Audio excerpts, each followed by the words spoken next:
Congressman Marc Veasey of Texas. Congressman, it's great to have you with us. Thank you very much for taking the time to join us. Let's begin with that last point that I just mentioned there, which is we know House Democrats, they're expecting to hear from a number of State Department officials next week. They certainly have that on the docket. But given the signals coming out from the White House, including the Secretary of State, how optimistic are you, sir, about the ability to move forward if these committees hit more stonewalling?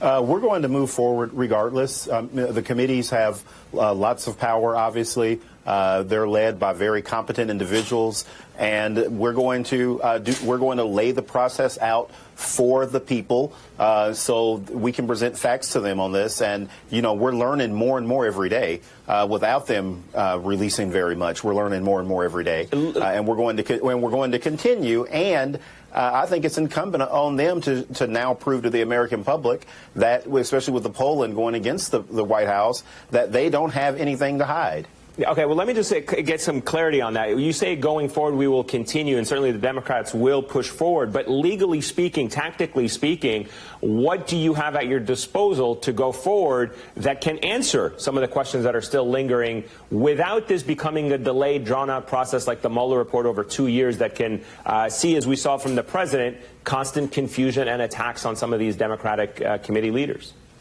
Right, exactly. Well, you know, Chairman Schiff can talk, you know, more about the process, obviously, as he chairs the relevant committee that's going to be overseeing a lot of this. But, you know, there's been information that that's obviously been found out, and I think there's going to be more every day. It seems like that there's something in the news cycle every day now on this, something new that's breaking. And again, there are certainly things that the committee will be able to find out through their hearings that they're going to conduct by interviewing certain people, and I believe that, again, this is just the very beginning of this process, but we're going to go through this and we're going to move forward. There's nothing in the House rules, there's nothing in the Constitution that says that we have to have a vote on this first, like the president is suggesting.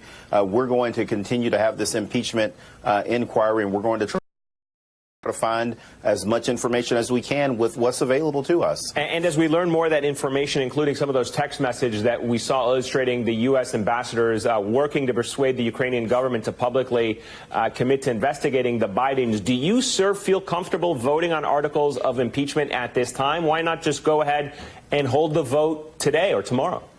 No, because my personal opinion is that the American public wants to see everything laid out before the public so they can see for themselves that this is not a political process, that this is very serious, and that's why we want to have an inquiry so we can present for the people, hey, this is what the president has done. This is what has been presented to us, and you want to have the full backing of the American public behind you. There are obviously going to be people that are always going to support Donald Trump. As he said, he can stand in the middle of Times Square and shoot people, and there's always going to be that crowd that sticks next to him. But there are a lot of people that are backing away from him, including people that voted for him in 2016.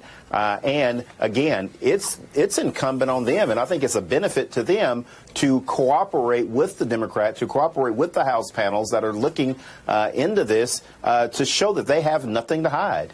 All right.